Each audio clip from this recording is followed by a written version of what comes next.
Good afternoon. At this afternoon's Intelligence Forum's Who Are You podcast, we're incredibly pleased and privileged to have Fiona Kane, Programme Integration Director at the Transpennine Route Upgrade for Network Rail. Can't get my words out this morning, I'm spluttering, do forgive me. Fiona, thank you very much indeed for agreeing to do this interview. And may I start by asking us about your professional journey so far? Well, thanks for the invite to your podcast, Harry. Lovely to join you and meet up with you again. My professional journey so far actually started in architecture. That's what I studied at university, and I'd wanted to be an architect since I was a teenager. I loved the idea of designing buildings. I went to university, it was 4 years, blood, sweat, and tears. And then I went into practice and discovered the reality's a little bit different from what you study in terms of it's not about light and movement and space, it's actually about designing efficient buildings. So I made a move more into the client side of construction, and in particular housing development. That's what interested me, was doing the right thing for people in my career.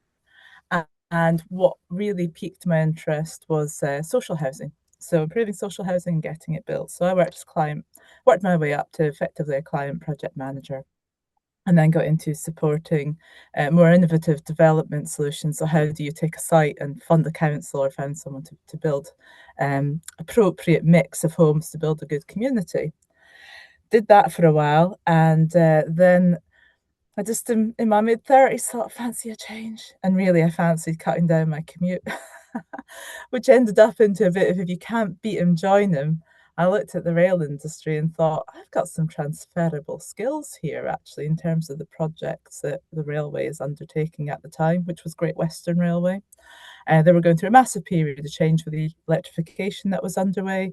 And to correspond with the infrastructure investments, Great Western, the top, were building up their stations and their car parking, encouraging more people to come to the railway and creating a more seamless user experience to take public transport. So I was successful in getting a job with Great Western Railway just over 10 years ago now. Have not looked back. Absolutely loved working on the railway. So I started off as a commercial development manager, helping them to secure the funding and appropriately demonstrate it's been used correctly. Worked my way up to a senior project manager, delivering Exeter Depot, which won awards as an infrastructure project of the year.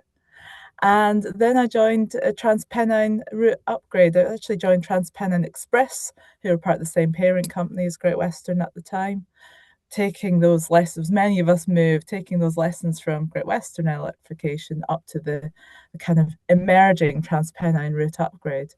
I headed up Transpennine Express's team of colleagues who were leading on the TPE, as it's known. That's its response to the TRU. So making sure we're able to move customers, operate safely, procure new trains, and be ready to deliver those benefits from what TRU are delivering. And then in the past few months, I actually took up a job with Network Rail as Programme Integration Director. So moving into Network Rail, but still staying really close to the train operating companies, making sure that as TRU delivers projects, that they're not in isolation, that they're actually coming together, that deliver outcomes that then can translate into benefits. So all us taxpayers who are, paying into the pot, that we're really making the most of that investment as we go and enabling everything that comes together on the railway for customers at the end of the day, that we as rail users will see benefits. And within the railway industry, equality, diversity, and inclusion, in your view, is that helping to drive innovation? 100 years ago, you'd have been rather looked at with amazement. It's a lady working in the railway industry. I mean, of course, now that's commonplace, fortunately. But, so what's your view? I think it's so important, and it's a journey that we're on, as you say, as a lady. Now, I do notice sometimes in meetings that are all women, or over 50% women, and you think, wow, that's even in the past 20 years, that's a change in the construction industry. But there are other areas where we're still needing to make improvements. The importance is, to me, you start with the end in mind. Our customers are a diverse group of people. And if we want to really drive the most out of the railway industry, we will become accessible for more and more customers who will think, yes, that's a choice I will take up. So, to appeal to customers, we need to have an understanding of their lived experience, which we can't all claim to have. It's very different for individuals. How do they encounter their environment, their reality, say, taking public transport? So you only get that by having a wider group of people involved in whatever enterprise you're undertaking. So that's a starter. Then, when we're in quite a complex operating environment, and what I mean by that is TRU really is trying hard to bring together all the different facets of the industry, um, from train operations, route, Network Rail route colleagues, um, the project delivery. And sometimes we're being quite innovative in how we deliver that. There isn't a roadmap. There isn't something you look at in terms of how's this been done before. We do take lessons learned from other projects and say Crossrail is incredible on the lessons learned legacy that's left. So we do access that. But at the same time, we're forging ahead with new ideas. You only get the best out of trying to get new ideas by having a variety of voices in the room, by avoiding groupthink, and by creating an environment where it's safe for people to speak up and share different views.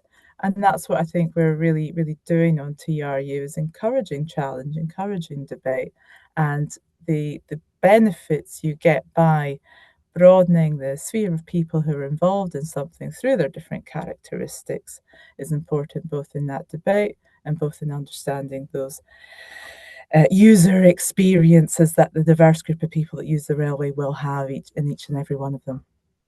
It's incredibly powerful having the ability to respect a counterpoint of view. Oh, absolutely. And I think what's really encouraging as well is it's difficult for people sometimes to be, I disagree with you, but we're getting to a place where we can articulate disagreements and then, okay, so how do we get to a place where we have a win-win situation, for example? So, apprenticeships. As a professional railway person, how do you view apprenticeships? Obviously, they've got a great role to play, and let's hear it from you. What your view is? Yeah, apprenticeships is so broad, and what I'd say is in TRU we're really trying to bring in apprenticeships. We've set ourselves an ambitious target, and we've just passed halfway point on the amount of apprentices that we have involved in the program. First of all, I'd say this is a very long-term program, so we'll be delivering right into the next decade. What we need in order to deliver that long-term program is a pipeline of talent who is going to be doing the jobs as people move up, as people retire or move on out the industry perhaps, that we need that pipeline of talent. We need to nurture and encourage it. Also, as I've said, there's not many of these programs come along all at once. So it's just a valuable learning opportunity for all. I learn every day. All of us do, all the way through the program. But for an apprentice to see and experience this and and um, and take on board what they're doing through TRU is important, both for them to be able to support delivery and close out of TRU, but also to be able to take that knowledge into the next big program and support the UK in something that I think it's fair to say we do sometimes find challenging to deliver these big infrastructure programs. But the more we have people who have learned and experienced these things is incredibly valuable. I think also touching on what we've just said about equality, diversity, and inclusion, catching people when they're at the very outset of their career is going to be again a really good way of pulling in a diverse group of people who may be all ranges of skill leavers to perhaps people doing degree apprenticeships or to people coming out of degrees. Is that I think it gives us that real opportunity and breadth to show to people this is a great opportunity. I think as well breadth of fields that we have in the railway gives people both an opportunity to follow their specialist area, so say civil engineering, project management, quantity surveying, but maybe a bit broader as well in terms of ecology. But it gives people that chance to get into the industry, but also experience different aspects of rail and what different careers you can do.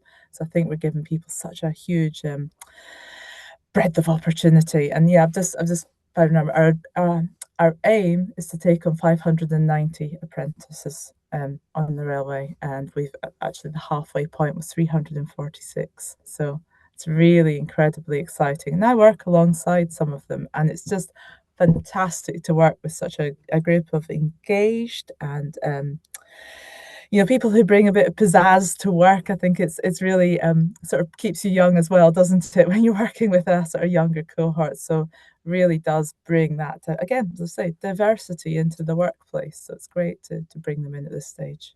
When you say 500 odd apprenticeships, do you mean on the Transpennine route, or That's on Transpennine route that's upgrade. amazing? Yeah, fantastic It's stuff. fantastic, yeah. And if I could just say, there's one program that I've worked a bit closely with, which is Plan B. And the exciting thing with Plan B apprenticeships is they take on a cohort and they rotate them through a variety of companies that are involved in Transpennine route upgrades. So when I was at the operator, we had an apprentice who got to really understand something from the operator's perspective, which again is so valuable. Walk a mile in someone's shoes before they then go off and work for a project management company and then work in a construction company. So they are getting that huge breadth of the program and deeper understanding. Would you share digital signaling and how you're going to be using that and are using it on the Transpennine route?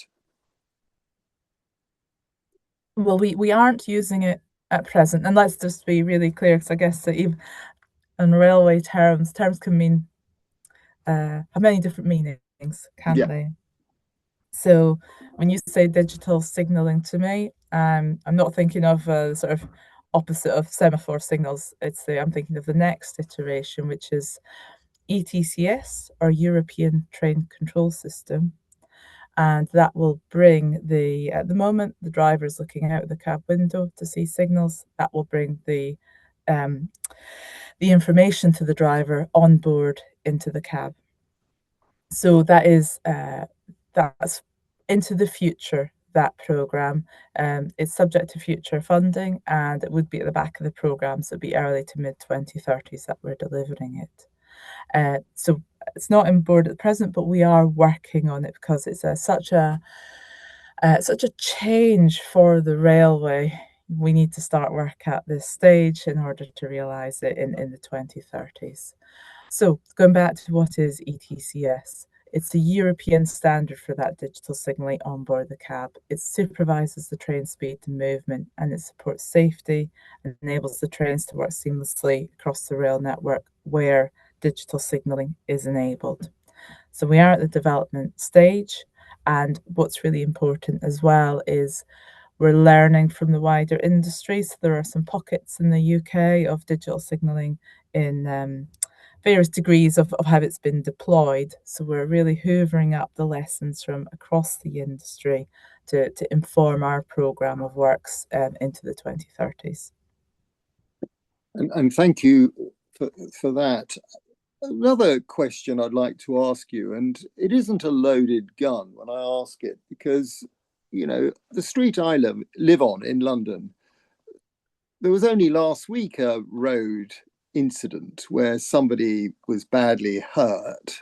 So we all know, I think, that rail is predominantly a safe way of travel. And when you think of it, there are bad road statistics every day that nobody talks about.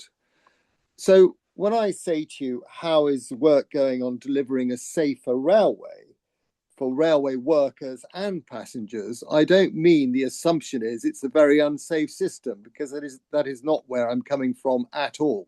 But to make it absolutely fail safe, how are you doing? Oh, that's a great question, Harry. And I think The breadth of my role and the breadth of TRU, I could sit here and talk all afternoon about that. And I think you hit on such a good point as well that um, the Rail Safety Standards Board do say a train journey is over 20 times safer than traveling the same distance by car. Yeah. So even if you start from that principle, at the overall system idea, by making the traveling by train more attractive, which we will be doing through TRU by releasing more seats, by shortening journey times, I would posit that we're already inviting more people to come and take the train rather than get in that car and hopefully have a safer journey. So starting at that end and then working through, I could, as I say, could pick a whole lot of examples. But if I took are you aware of what the leading cause of injuries are on the railway, both No, for no, no, no. customers? Slips, trips, and falls. Yeah.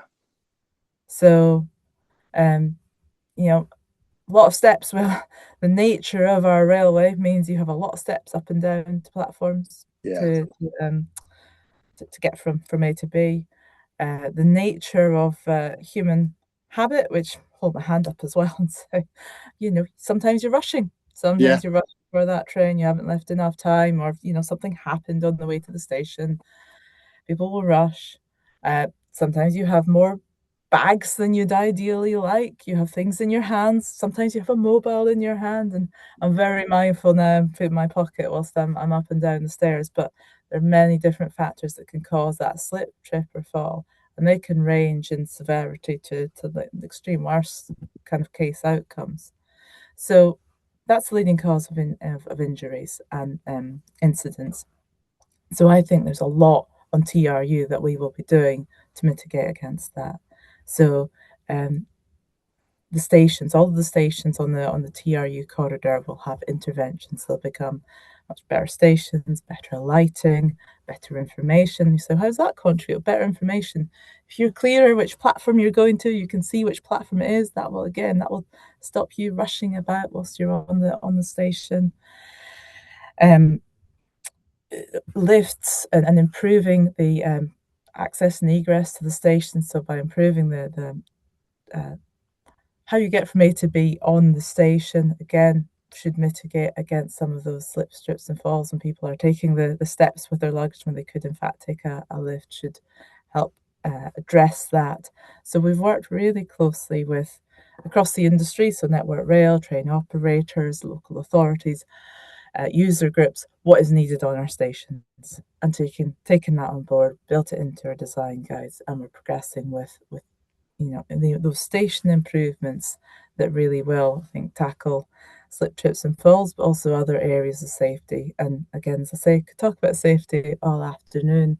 I think there's also the reality of safety, but there's also how your perceived safety, and I don't mean that's not true, but how safe do you feel when you're standing on a station? So when there's better lighting and a station that feels looked after, I think that's also going to contribute to your perception of safety when you're traveling. So it's really exciting stuff. Yes, and of course, if passengers and those working on the railways feel that that's the first and central to every priority, they'll be far happier within it. I'd hope so, yeah. So, what I would like to ask is the final question, and you've covered off safety beautifully, and the signalling implications for the future. What other improvements? What am I going to find when I travel on the Transpennine route? What am I going to experience What are you going to due to experience? your work? Yes, well,